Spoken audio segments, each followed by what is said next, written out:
Ayan, so good morning sa inyo mga kawaray. So ngayon ay kakagising ko lang. Ito agad bungad sa akin. Ayan. So meron tayong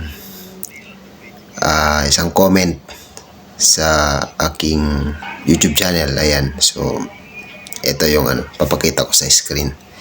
Ayan, so basahin ko na lang Ayan, ito yung bungad sa akin Sabi niya, mga nagbablog sa Europe, daming paligoy-ligoy, ayaw na direct to the point, may nalalaman pang pakain-kain, dapat kumain nagkape muna kayo bago mag-vlog. Ayan.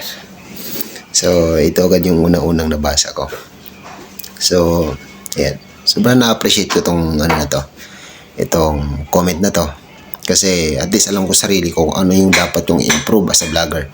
Siyempre as a bagong, kumbaga beginner ba sa larangan ng pag-vlog. So sobrang na-appreciate ko tong comment na to.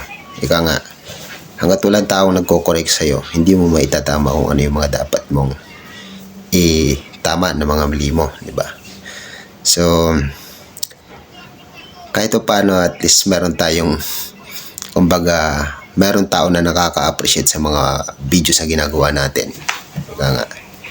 So ayan, thank you dito kay pangalan niya si Pushback Gaming PH. Ayan. So ito yung kauna-unahang basher ko. Ayan, shoutout sa'yo. Kahit paano may basher na ako. So God bless sa'yo, idol. Bye-bye.